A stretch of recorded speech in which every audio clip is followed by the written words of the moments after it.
he broken this ceasefire. He killed our people, and he didn't exchange prisoners. We signed the exchange of prisoners, but he didn't do it. What kind of diplomacy, JD, you are speaking about? What do you mean? I'm talking about the kind of diplomacy that's going to end the destruction of your country. Yes, but if you Mr. President, with respect, I think it's disrespectful for you to come into the Oval Office and try to litigate this in front of the American media. Right now, you guys are going around and forcing conscripts to the front lines because you have manpower problems. You should be thanking the president for trying to bring an end to this conflict. Have you ever been to Ukraine that you say what problems we have? I have been to. I've actually watched and seen the stories, and I know what happens is you bring them on a propaganda tour, Mr. President. Do you disagree that you've had problems bringing people into your military? And do you think that it's respectful to come to the Oval Office of the United States? What's good? What's good? It's your boy Norris, back with Souls of Thought. Today we got a weekly recap. Before I get started, I want to say happy Tuesday. I hope everybody's doing well. I hope everybody in the South who are getting hit with these tornadoes and everything survives the storm. We got hit here in Texas, but my area is safe. Hope you guys, again, are doing well. What we're doing today is just a weekly recap. We got some good topics for you guys today. I'm going to talk about some things that happened last week. Some things that you probably missed or wasn't really on your radar. We're gonna actually talk about some of the comments that we're receiving from our grown folks business panel that we did about a week ago. So we're gonna go through that. But again, just hope everybody's doing well. Please make sure that you like, comment, and subscribe. Hit that like button if you're watching this live. And whenever you do watch this, please, again, hit that like button. I'm trying to put out better and better quality each week. So that's what we're working on here. Been fixing up the studio. If you notice some changes in the background, things of that nature. So just we're about to hop into it. What we're going to start off with first is just some comment reviews. I want you guys to kind of see what we go through in this space that we call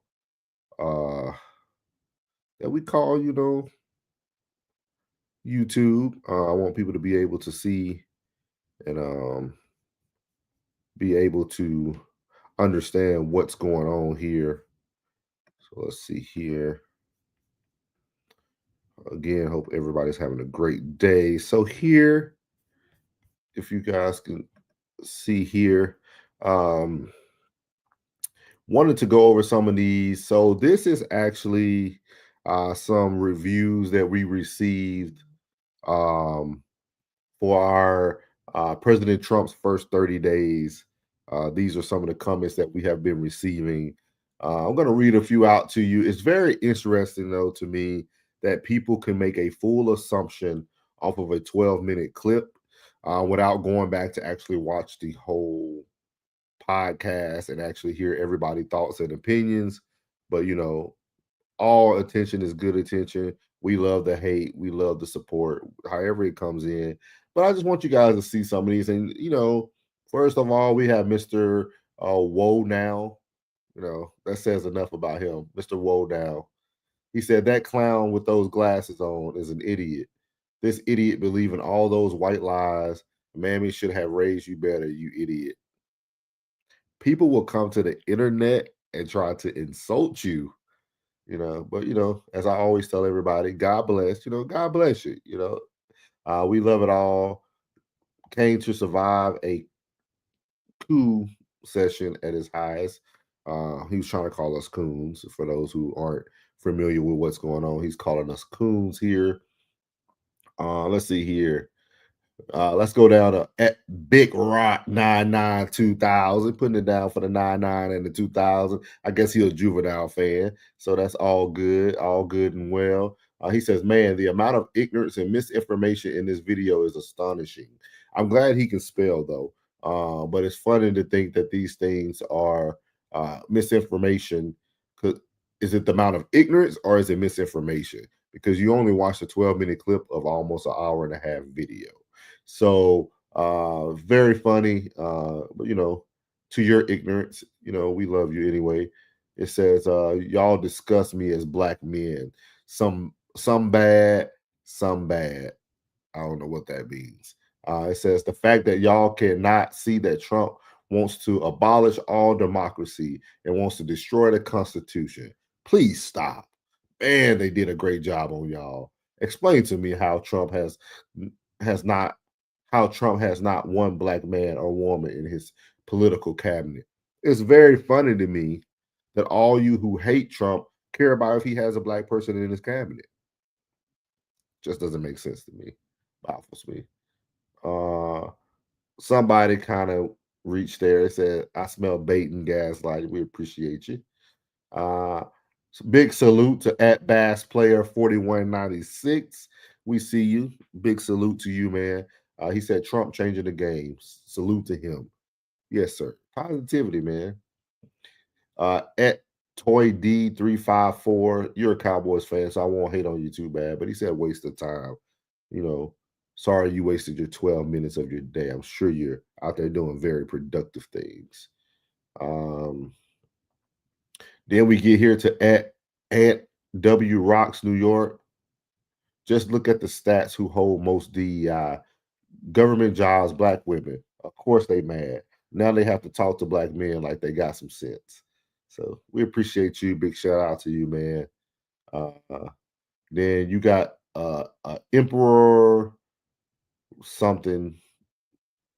I'm sure that's not you in your picture. He says, you're making them proud. Read more. Practice critical thinking. If you're getting your news from Fox, you're lost. Trump is a white supremacist. This whole MAGA movement is about maintaining white majority. Trump welcomes European immigration, but not from the non-white countries. Newsflash, African are on the continent first. Man, we appreciate you. Appreciate your education. Appreciate your knowledge that you're trying to give us. Definitely wasn't getting news from Fox. If you notice, it was actually a gentleman who actually provided what Trump did in the first 30 days, but you probably missed all that because you wanted to make your thing true. Appreciate Brainwash. Appreciate you, man. It's always the ones who don't look like us who support us. Very interesting, in my opinion. I see only your haters comment. So it's very, very, very interesting. He said, I'm proud of y'all. Man, we appreciate you. Said, thank you, brother. I said, hate and love is all the same. Then we go down here. We stroll on down to John Jones, 7137. Yeah, they some good boys. They know their place. I'd rather be a good boy than an ignorant boy any day. Don't get mad because D making his points on both sides of the house. Quan 345. Then it says, oh my God, it's the knowledge of Project 2025 in that room. Lord, I'm so embarrassed. Appreciate you. I guess that's who is that? Hood something head wraps. You wouldn't be our speed anyway. We don't want no one with no head wraps. It's sad. I'm not a Cumberland supporter, but these dudes are delusional at the highest order. John Jones wanted to come in under the females post, man. John Jones, you just thirsty. Thirsty. But we appreciate y'all. Kendra, we appreciate you shaking your head. We found the bad apples. This is the one that really stood out to me. I really appreciate this. My boy, Mr. Is that Splutz or Mr. Plus, whatever his name is, 13, put us in the camp of Byron Donald and Tim Scott, thinking ASS dudes. Appreciate it, man. I would be in Brian Donald's team any day. Kind of lets everybody above know that we're not ignorant. At least he didn't say that, so that's cool. This is big, really big. Some are looking through the wrong lens. The same old lens program is stuck on stupid. It's why some people are still voting Democrat at this point. The ones in the office benefit with the public Dems at the same old stepchild treatment. Wake y'all butts up. We appreciate you, man. Some people see it. Some people see what's going on here. But the biggest thing is, man, what made me want to review these comments was just that it's funny to see that we are such in a world that we still are judging people by not thinking the way we think. We'll say someone's ignorant or someone isn't making sense when it doesn't sound like something that we agree with. Very, very interesting to me. But I'm going to try to do this every week, just do a weekly review of things that kind of go viral or people comment on things. It is what it is. With that being said, we support all. Hate, love, we love it all. We don't mind who's there putting their reviews. We appreciate you taking the time out. Hopefully one day something comes across your feed and makes you interested, and makes you want to stay tuned. You know what I mean? So with that being said, there was a lot of big things happening outside of just, people making crazy comments. We actually had a moment to see, what a president looks like in full transparency. I want to shout out to his vice president as well, JD Vance. I love that he stood up, and then the president and the vice president stood up together. And that's something that we normally don't get to see, because we didn't get to see anything. We didn't get to see anything during the time where Biden and Harris was in the house. We had no transparency. There was nothing live. There was nothing televised. We just kind of went off of whatever was being told to us. So what we have here is we actually have Zelensky coming to the White House, meeting with the president and the team. And we're going to play a little bit of this. This was the opening to the actual video today.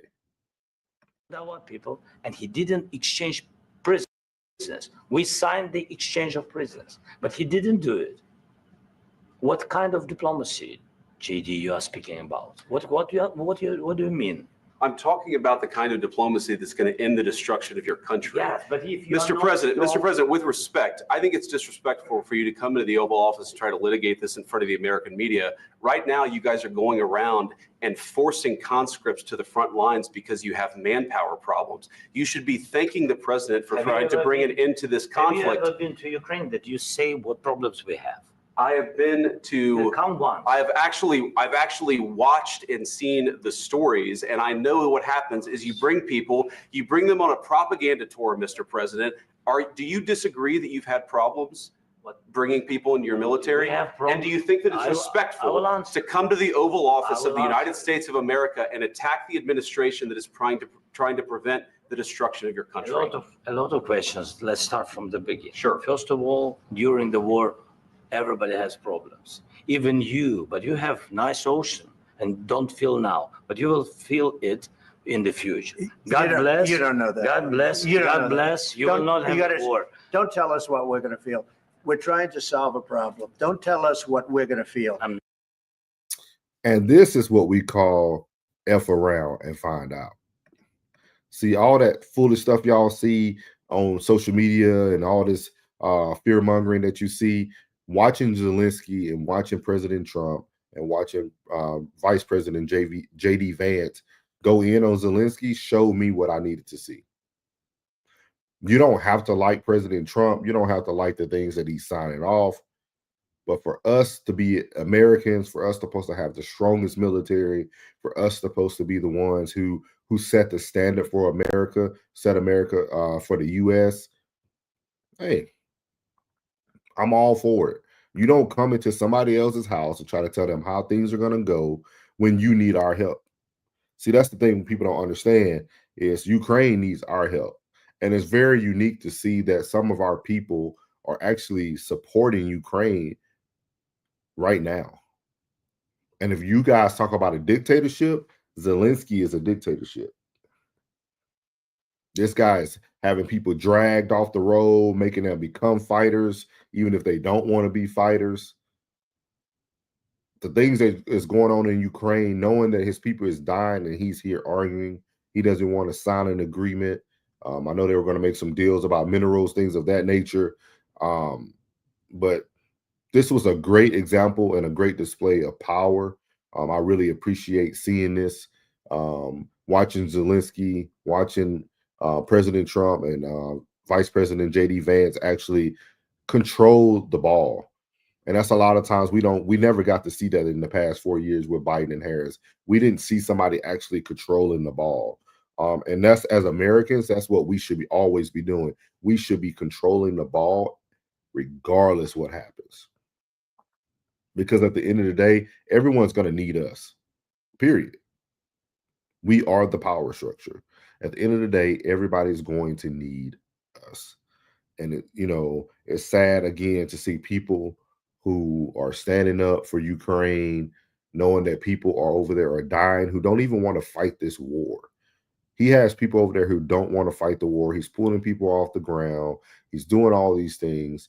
And then I don't know if you guys seen the post interview as well with Zelensky on news. He was actually talking about things of that nature. He was actually talking about how he felt. He actually apologized multiple times on there, but then he would backpedal and try to regain power or regain what he thought was power. So just something to think about. But that meeting, I just love the transparency. I love the president to see what's going on right now. Regardless that people don't like him, President Trump, that's fine. But I guarantee you would never see another president as transparent as President Trump and our Vice President, J.D. Vance. You won't see that again. You will not see that again. And I'm going to tell you the things that you are going to see in our culture. You're going to see people trying to now utilize what's going on with all the hate, especially with all the race hate, with all the race baiting. You're going to start seeing people actually try to create programs or create things that makes it sound like they're trying to rescue Americans, but they're actually setting you up and only doing things that benefit them. And I'm about to show you guys a great example of what I mean by that.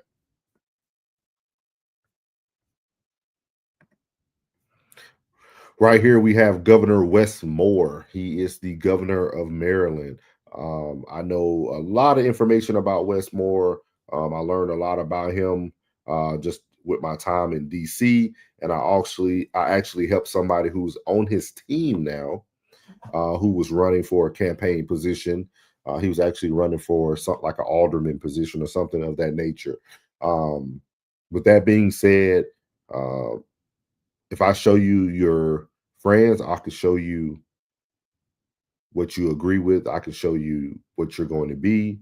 And I know there are certain people on his team who don't care about people, because I got to witness it. It's the reason why I left the campaign, was because when things happen, they only wanted to support things that they felt supported their area of town and it's a long story, but there was a apartment complex that caught on fire. It was out of the district that the gentleman was running in. I suggested, hey, maybe we should try to provide some type of assistance for these people. And it became a whole political thing of why they didn't want to do that. They might feel like we're stepping on their toes. And I feel like in the world today, anytime there comes to people helping you, no one's going to look at you stepping on their toes. In America, we're supposed to be united. We're supposed to be a united front. We're supposed to stand for one another. And, I just seen a lot of things behind the scenes. And I'm going to play this for you guys. This is Governor Wes Moore talking about his 5 steps and how he's going to support federal workers. But I want you guys to pay real close attention to what he's saying. Control the actions of the White House, but we can control on how we respond to the actions of the White House. And that's what we're here to talk about today. I've long said that this administration will lead being mission first and people always. This moment is no different. Our top priority is to protect Marylanders, and that includes protecting those who are affected by these arbitrary cuts from Washington. And today, I am announcing 5 new steps that we are taking to protect our public servants, our communities, and our economy. The first, We are continuing to build out the Maryland Public Servants Resource website that we launched due to sudden federal layoffs. In just 2 weeks, more than 51,000 people have visited our website. 2 weeks, 51,000 people. And today, we are taking steps to ensure that we offer even more support for Marylanders who are looking for help. Our website now includes links to housing support, programs for veterans, local resources, state benefits, and information on nearly 130,000 job openings. So let's start there. First step is they revamped or they improved their website to help people find work, veterans, federal employees who lost their job. But I want to play that back for you because 51,000 people have utilized the website. But why wasn't this website being used prior to this incident, prior to federal workers? So let me play this for you. The site now includes links to housing support, programs for veterans, local resources, state benefits. It now includes these things. That website didn't include those things before this federal worker cut happened.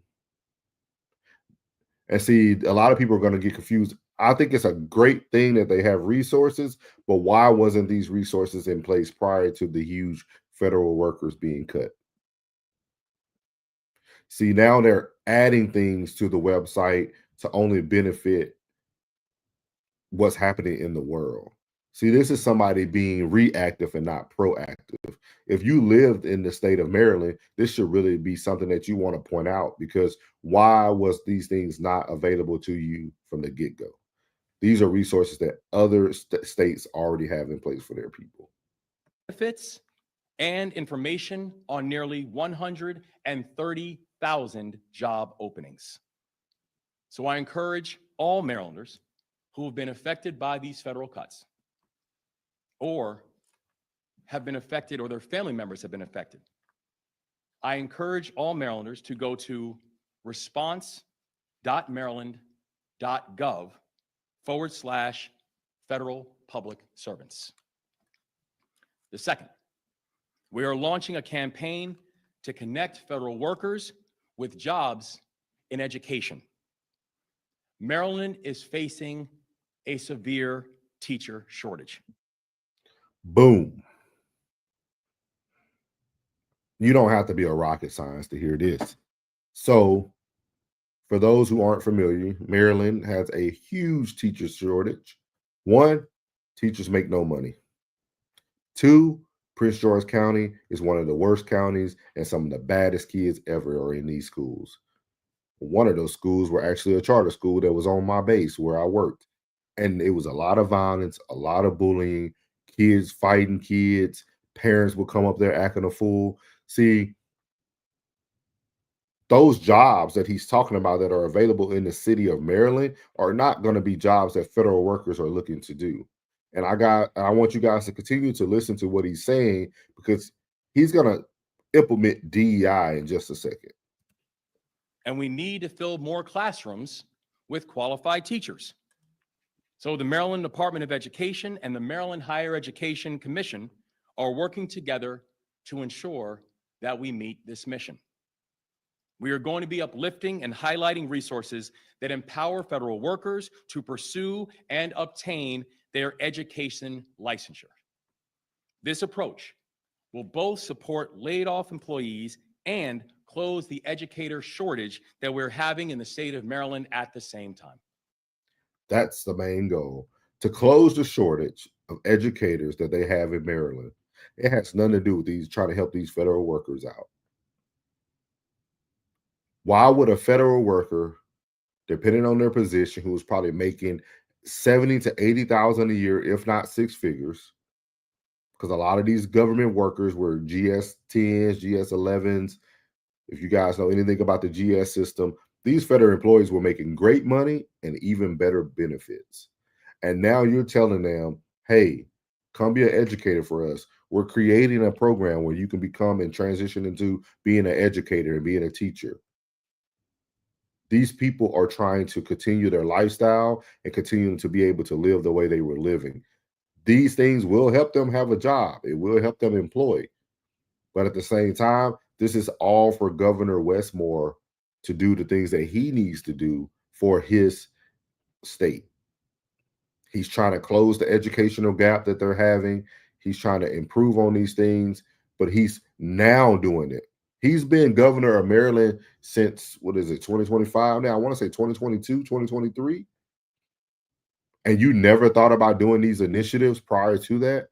You never thought about going into the workforce and trying to create these things for us to get more, for you guys to get more educators? And watch the things that they're going to do for these people. And I encourage Marylanders who are interested in this opportunity to visit teach.maryland.gov. Third, we are moving in partnership with local and county leadership to host job fairs all across the state of Maryland. Partnership produces progress, and we are grateful for all of our state and our local partners who have raised their hands to support Marylanders in this time of need. These job fairs are designed to connect Marylanders with opportunities in both the public and the private sectors. And anyone who's interested in learning more about these local and county job fairs, please go to labor.maryland.gov/federal workers. Fourth, we are launching a push to recruit federal workers for open positions within our state government. One thing that I learned from serving in the military is that service isn't just a what. It oftentimes also comes with your why. Our federal employees, they want to continue serving. They want to continue leading. And these arbitrary firings that have come their way are not only unfair, they are impacting our national security. They're impacting our global competitiveness. They're impacting our way of life. So now he's starting to use the victim mentality. And again, he's trying to fill his own city jobs and private sector. Those city jobs, again, will not pay what the federal jobs were paying these individuals. Again, anyone who's listening to this, since when I review the comments, people think there's no information here. I'm not saying that having no job is better than having a job. No, I think getting into the workforce is great. With that being said, people want to be compensated for what they feel like they're worth. And all these things that they're introducing to these federal workers is going to lower what they ever brought in. Again, we all know what a teacher makes. Again, we all know what city workers make. And it's not like they're going to be starting at the top of the totem pole either. These city jobs in Maryland, probably going to be trash, waste management. It's going to be water. It's going to be, hard blue collar work, which is nothing wrong with that. But those people have to build up their time into those services. This is not something that's going to be just an instant gratification. And the reason why I'm spotlighting these 5 things that Governor Westmore is trying to say is going to be a positive thing is because he's only doing this to benefit himself.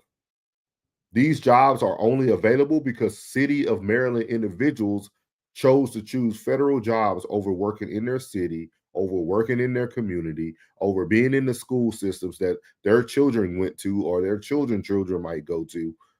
It's a reason why people didn't take those steps at the beginning.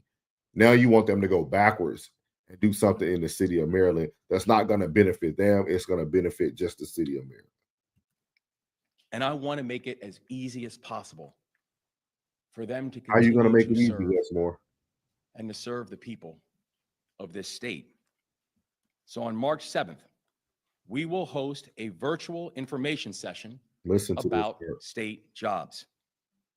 That initial kickoff will be followed by a joint in-person job fair in Prince George's County and Baltimore City.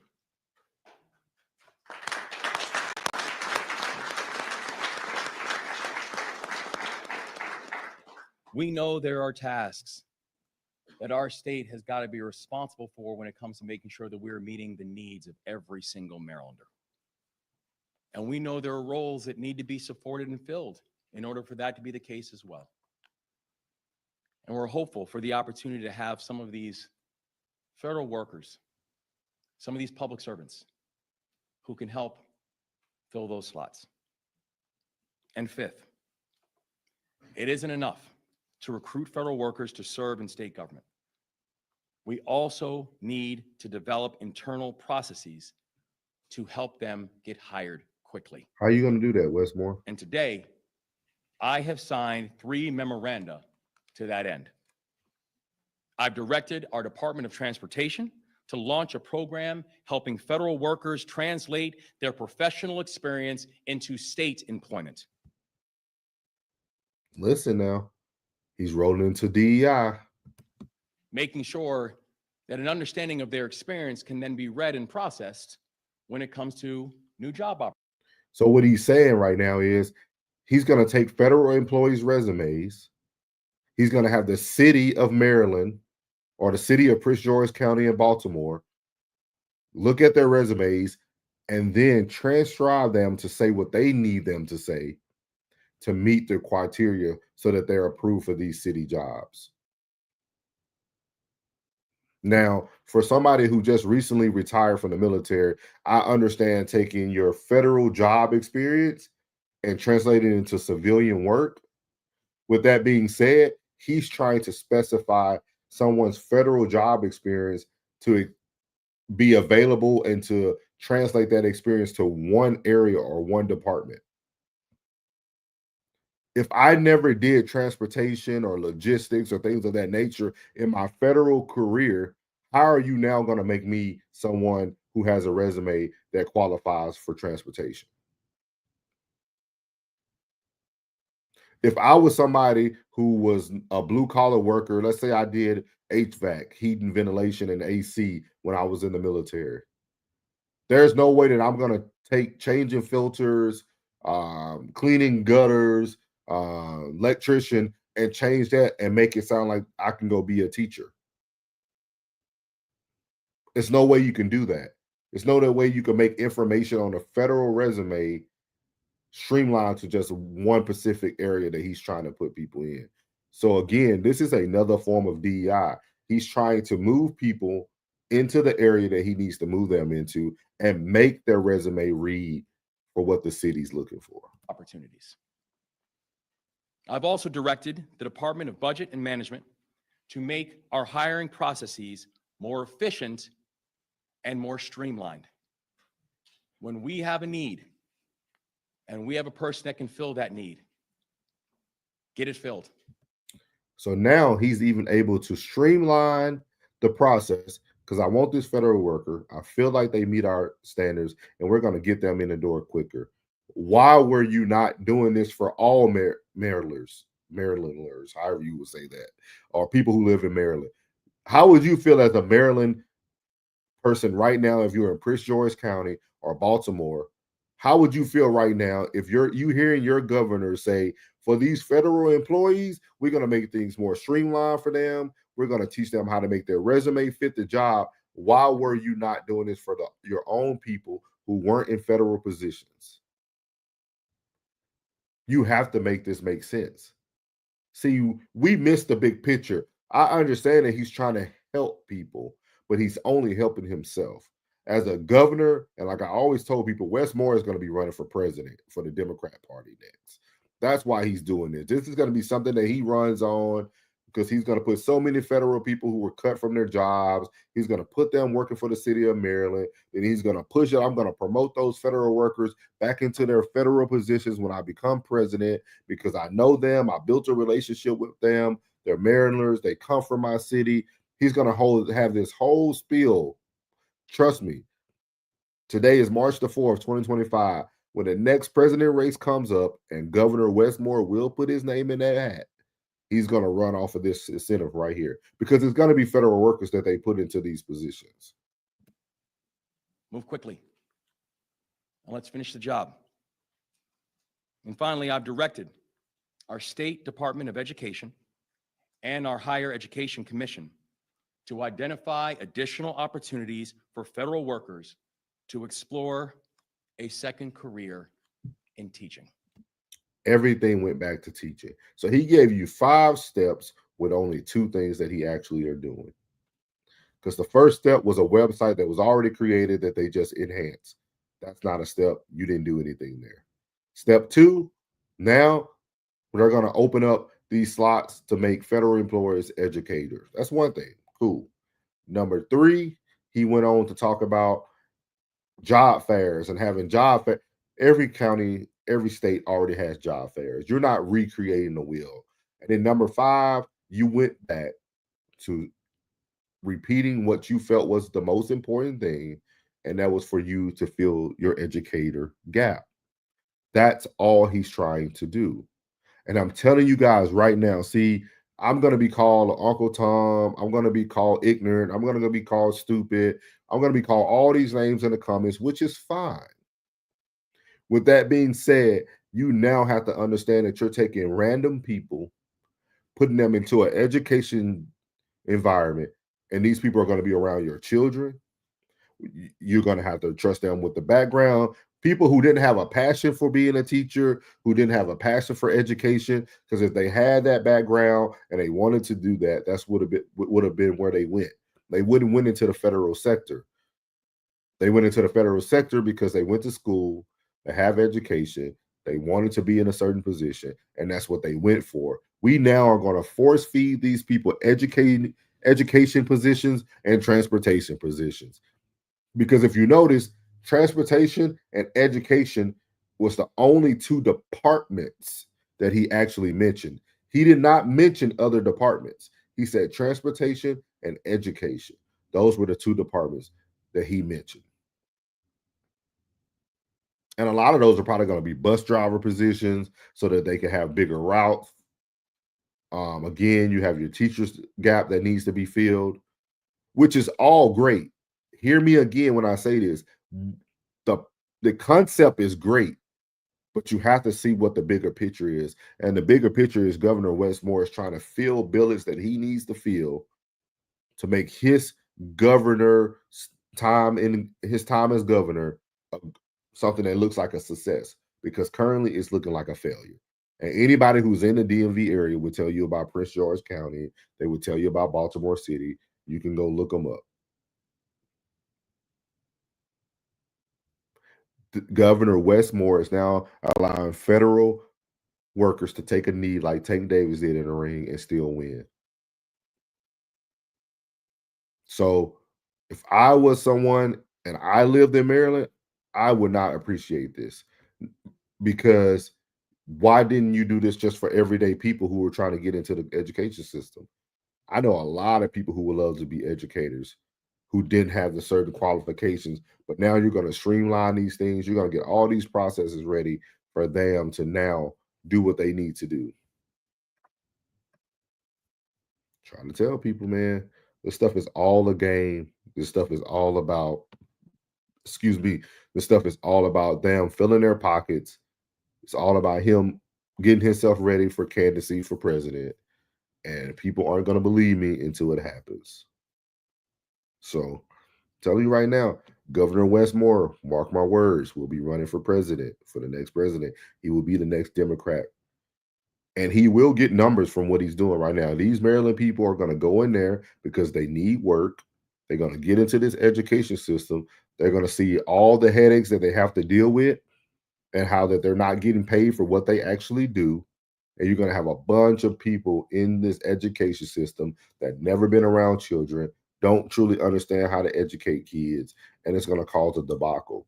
But until then, you guys continue to take those 5 steps that he wants you to take, and we'll see where it leads you. But again, I know a lot of people are only going to hear the negative things that I'm saying, but like I said before, it does have some positives because people are going to be able to get back into the workforce, but understand where they're trying to place you. That's all I'm saying. Just like I try to educate people on the cuts, take your money, take the buyout. Nobody wanted to listen. All I'm trying to educate people who are in the state of Maryland about this new 5-step program that Governor Wes Moore is doing is to understand that he's actually undermining you and trying to do something that's only going to benefit him. So weird there. So as all that was going on throughout the weeks, we still have other things going on outside of politics. I don't want to just fill people up with politics. I don't know if you guys heard about the DL Hughley and Marcellus Wiley beef. I'm going to play a little bit of that. And I want you guys to kind of hear some of the things that Marcellus Wiley had to say about DL. It's going to be some of the things that you seen kind of similar to the comments that I read earlier on my page. So let's see here. All right. Now we know this video because I played this video, and damn it, I'm wearing the same thing in that video I'm wearing right now. Y'all know how the game goes. Hey, this is just me showing my pride for the honor of being invited to the White House by the president. And anybody has a problem with that, that's okay. That's your problem. I don't have a problem. Let go. To take a listen at a TikTok by Marcellus Wiley. Point is, if the president calls you and you home, that's a different level of ignorant. I just can't call it. Now you can say, oh, God didn't vote for him. I don't respect him. Now we know this video because I played this video, and damn it, I'm wearing the same thing in that video I'm wearing right now. Y'all know how the game goes. Hey, this is just me showing my pride for the honor of being invited to the White House by the president. And anybody has a problem with that, that's okay. That's your problem. I don't have a problem with it, and I'm going to be proud of all the things that I support. And I support my effort that got me into the White House. Let's go. Do you respect living here? You know what I mean? It's like being in an apartment. For those who didn't vote for Donald Trump, and for those who hate him so much that they don't want to respect him, if you have ever lived in an apartment, and that's 99.99% of all Americans, right? Some house away, right? Dorm room. You ain't got to respect the landlord, or do you? You ain't got to respect the RA, or do you? You remember those days when you were like, I ain't even choose you. You ain't got no authority over me. And they just be looking at you like this. I bet you do what you need to do, though. Okay, now that was an example to show you double entendre. I'll try to get my Kendrick on. Basically, I used apartment because a lot of people say that Donald Trump is racist because of his history with renting out apartments or not renting them out to Black people, right, in the 70s, etc. So DL Hughley obviously seen the video, commented on my page on the video. Now it's his turn to go. Let's go. And Marcellus Wiley from Compton. And for every Kendrick, there will be a Marcellus. Okay. I'm going to cut this up because I can't let him go by because I got CTE. Now, let me stop. I play a lot of football. We'll forget. You're right. For every Kendrick, there is a Marcellus. We're all different. Thank you. So I want to start there, and we're going to chop this up as well. This Marcellus Wiley, and DL Hughley beef really is a encapsulation of what you see today in society. Those comments that I read to you guys at the beginning of this episode is what Marcellus Wiley is going against. Like DL said, for every Marcellus, there's a Kendrick. Trying to say for every Black guy who supports white people or the white agenda as what Black people think, or a Black person who doesn't think the way all Black people feel like they should think, or those who are programmed by their thinking, there's a Kendrick who's supposed to be pro-Black. And it's funny to me that we continue to have these same revolving door conversations when it comes to the Black community. For a Black man to see things in a bigger light or on a different spectrum than other people, it's a very powerful thing. And I tell people, you can tell the difference between people who really believe in God and people who just call themselves a Christian. Because my faith is in God. And God already said everything is done. It's called Testelestai, is what he said when he was crucified on the cross, meaning that it is done. So everything that's going to happen is going to happen. everything that's been put into place has been put into place. President Trump has done nothing, in my opinion, that has brought us further apart. We are dividing ourselves apart with beefs like this. Marcellus Wiley going to the president's Black History Month sparked D.L. Hughley to want to call him every name in the book. But like Marcellus said, it's just like your landlord, right? You might not get along with him, but you're going to pay that mortgage. You're going to pay that rent. You go to work every day with people who you don't agree with, who don't look like you, who don't think like you, but you still work with them to get to the common goal. And this is all Marcellus is saying. D.L. Hughley, I know where you're going. All Black people ain't the same. That's why are you trying to gatekeep? Why are you trying to come at people, Snoop, Cube, me, etc., Black celebrity or whatever you want to call it? Why are you coming at us like we got to get in line? Get in line with who? You and what you think? Oh, that's just a different line. You ever run track? Lane 1, Marcellus Wiley. Lane 2, D.L. Hughley. Lane 3, Snoop. Lane 4, Ice Cube. Why are you trying to make us all get in the same lane? Oh, the only way you feel like you can really get it off is if you're on the relay. What a great analogy there. See, when you become a thinker, a free thinker like myself, you are then running your race alone. I know what my bank account looks like. I know what my life looks like.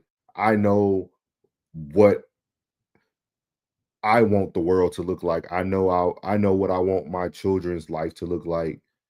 And if that's me running my race by myself to make sure that those things happen, I'm fine with that. If that's me being a sacrificial lamb for myself and my family, I'm fine with that. But I don't need a relay team. I don't need a bunch of Black men or a bunch of Black women behind me, rooting me on, telling me good job and good job, brother. Like, I don't need that. Because everybody needs to understand that you must save yourself. We all got here on our own, and you're only going to get as far as you can go. Do you need other people to help you? Yes, we all need support. With that being said, you need like-minded support. You don't need support that doesn't think like you or criticize you or for thinking differently. And that's what we're starting to see a lot of. But I love that analogy, and I want people to understand that you do not need a relay team to win a race. You can win the race in your own lane. If you ever ran track, only people that showed up for the relay were like, oh, you fast, but you ain't fast enough to run the open. I am fast enough to run the open race and the relay. Let's talk about this. Kendrick is from Bompton.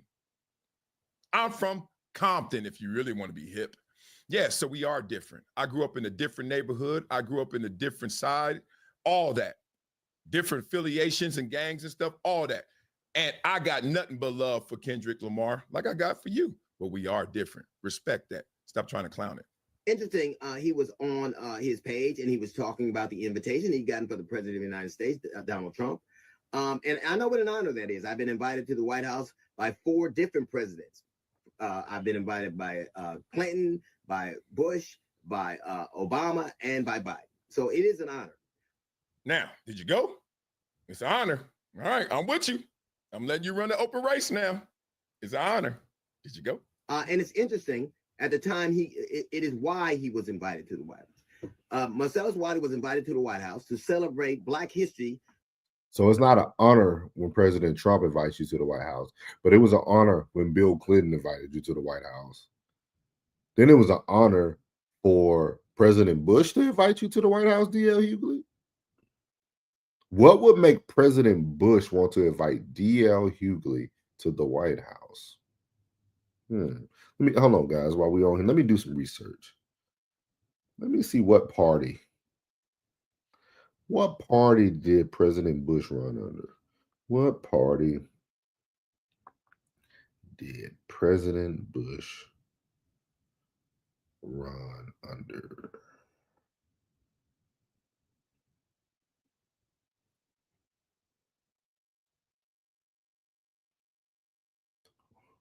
Wow. So President George H.W. Bush and President George W. Bush both ran under the Republican Party.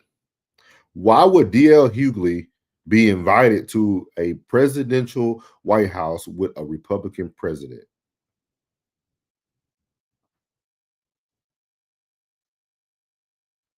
And like Marcella said, did he go to any of them? Because see, he's not answering that question. And he's probably not going to answer that question because do you guys hate President Trump or do you hate the Republican Party? Which one is it? With Donald Trump, a man who since he walked into the office has been dismantling every semblance of it. I shouldn't stop right here, but I should. Y'all heard what he said. Donald Trump is dismantling everything about Black history. He just said that, right? And he also made the greatest leap and assumption you ever could make. Someone else's motivations. You don't know what that man is thinking. And you don't know what I'm thinking. You're going to tell me why I was invited? You're going to tell me why I accepted? You're going to tell me why Donald Trump invited me? You really going to do that? You got that much audacity? Take the keys away from his gatekeeping ass, y'all. Let's listen. So you can celebrate Black history in the Oval Office with Trump, but if you try to teach it at a school, you'll be denied funds. You can celebrate Black history in the Oval Office with Donald Trump. But if you try to look it up on Google Calendar, you won't see it because it's been removed at his discretion. You can celebrate Black history with Donald Trump. At the same time, he's dismantling everything that led to Black people ascending to any semblance in America. I told you, he's scared to run the race by himself. He need the relay. He need us all to fall in line. Hand him the stick. Give it back. The only way you're going to get this medal is if you go with us. It's a damn lie, DL. Okay, I'm going to show you that you're wrong. I'm going to prove that you're wrong, but I'm scared to get off this page, so I'll show you that after. Donald Trump did not get rid of Black history. Donald Trump says, I don't want any more identity months. You know, Black History Month is February. What's March? Women's history. Oh. So as much as you're trying to take this to heart, being very emotional about it too, like, oh man, he's taking away everything Black. He said, I'm taking away all things that are identity politics.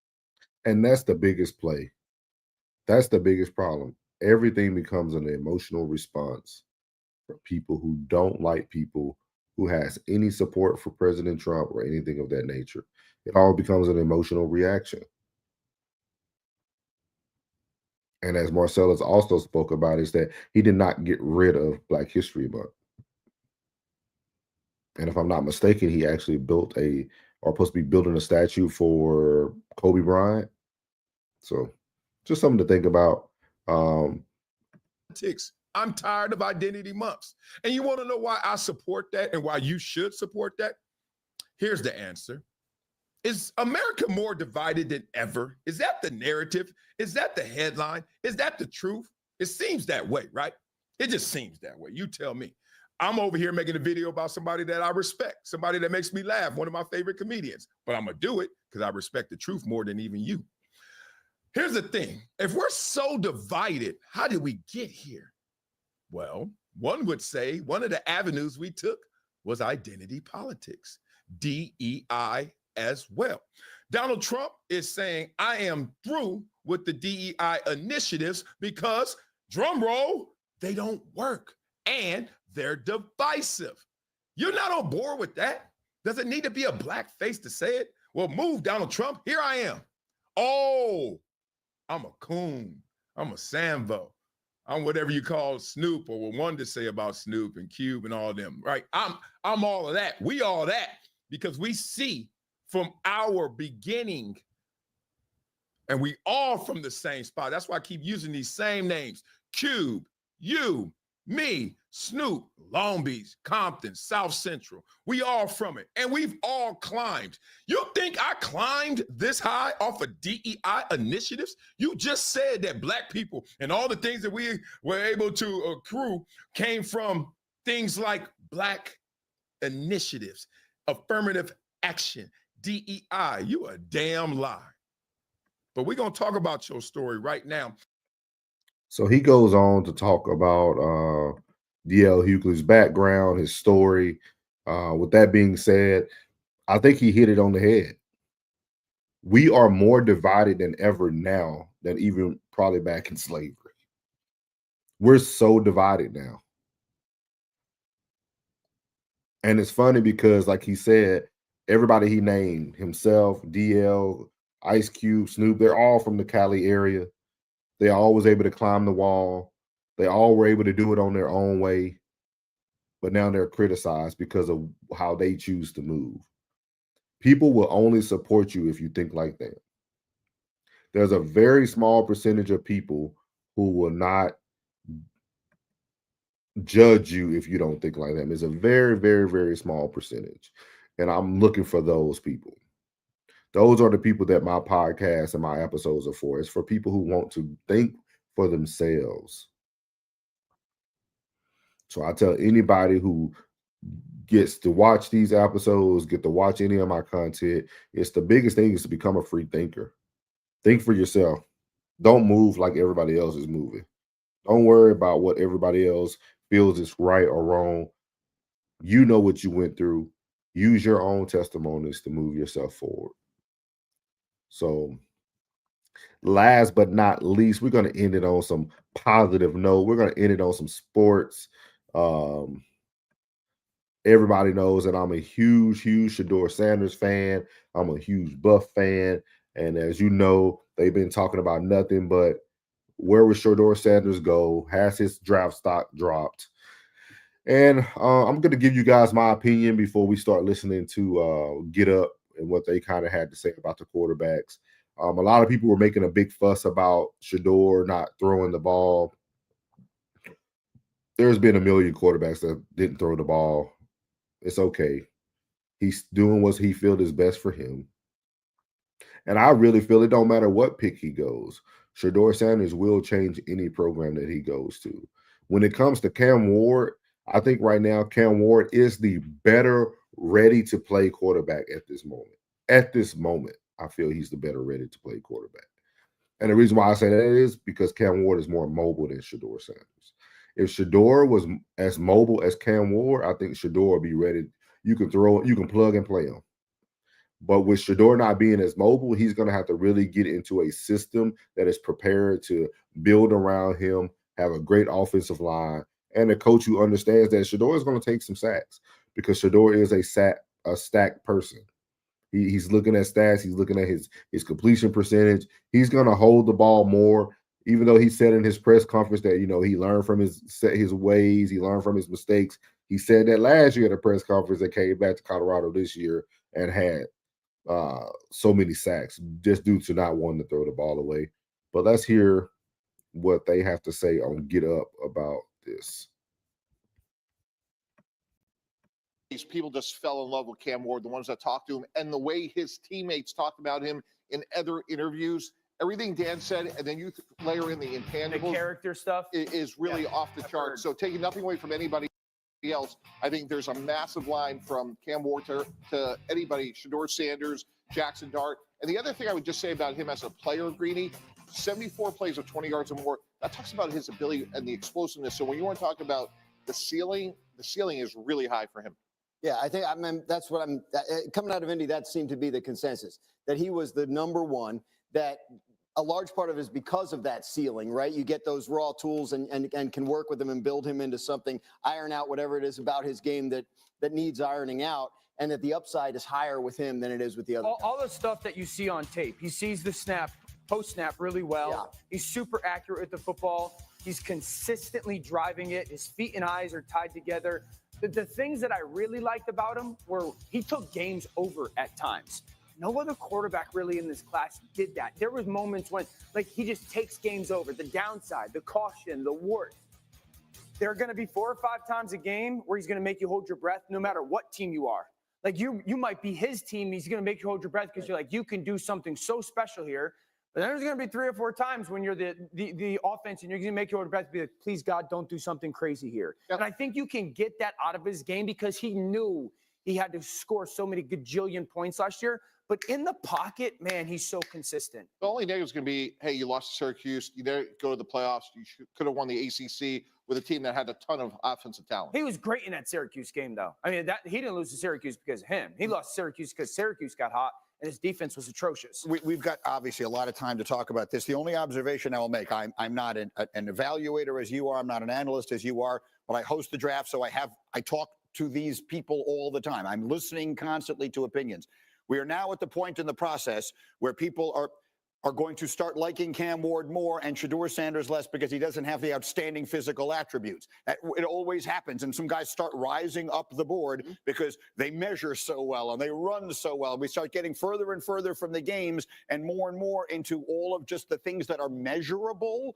That these things usually start to happen. But it doesn't always mean they were, in my observation, that they wind up being the better player. All right, we'll get to all of that as we go. Meanwhile, questions here. Orlovsky is going to give us a suggestion, and then Grouse. So as you see there, they were comparing Cam and Shedeur. They talked more about Cam throughout the show. With that being said, as I mentioned earlier, Cam does have the attributes, especially physical attributes that you are looking for at the moment when it comes to his speed, his arm power, things of that nature. He's a plug and play type of guy. The thing about Shedeur that I like is Shedeur is always there to prove you wrong, and he comes from a pedigree of talent.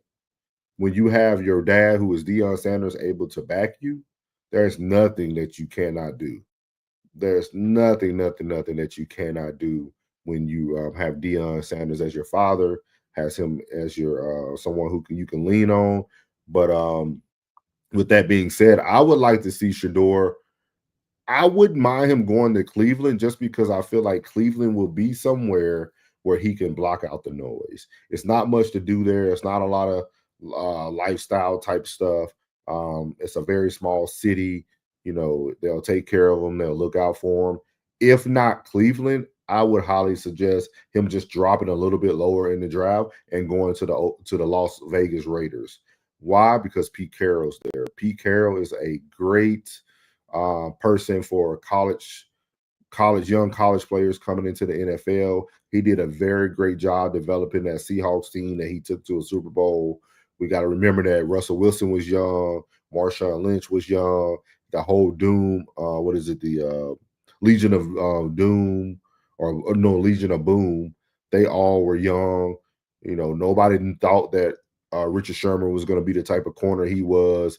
You had people like Golden Tate at receiver. Like, he had it all built, and he built it from the ground up because Pete Carroll is a great grower and mature. He can definitely mature talent. He's very good at what he does. Those are the two places I would like to see him go. Cam, I think, like I said, I think Cam's a plug and play. He can end up anywhere. With that being said, I think a lot of people, just due to him not being able to drop so low, I think the Pittsburgh Steelers would have been a great place for Cam Ward to go. I would have allowed him and Justin Fields to battle it out for the starting quarterback position and let Russell Wilson go. With that being said, I think Cam Ward might end up with Tennessee, which they're going to have a lot of rebuilding to do. They're going to have to put a lot around him. So just something to think about when it comes to these things. With that being said, they're all great talents. They're all good at what they do.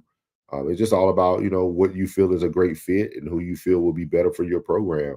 But again, I'm a big Shedeur Sanders fan. So I'll be looking out. My first game of the season this year that I'll be going to will be wherever Shedeur Sanders is opening up. I will get a Shedeur Sanders jersey, even though I'm a Cowboys fan. But I really feel Shedeur, Cleveland, and Las Vegas would be the two places that I would like to see him go to. And then Cam Ward, like I said, he's a plug and play. Wherever you select him, he's going to be ready to go. With that being said, that's all I have for you today on Souls of Thoughts Weekly Recap. Just to kind of recap what we did talk about today, we reviewed my comments from one of my videos that went viral. It was a lot of negative comments, but hey, comments are comments. Support is support. Hate is hate. It is what it is. I always tell people, don't take a 12-minute clip and try to decide the future for a person. Go and watch the full clips, the full video. Then we talked about Zelensky at the White House with President Trump and J.D. Vance. Then we went on to talk about Governor Westmore and his 5 steps. Then we went into the Marcellus Wiley and D.L. Hughley beef. And then we ended up on Shedeur and Cam Ward. Again, this is Norris with Souls of Thoughts weekly recap. I'll be coming to you with more videos this week. Be looking out. But like I like to end every video, make sure you like, comment, share, and subscribe. Make sure you hit that like button. It's the most important thing to do. And as I always leave every video, not every video, every episode or podcast is God loves you, which is most importantly, I love you. You're beautiful, and your boy's out. Let go.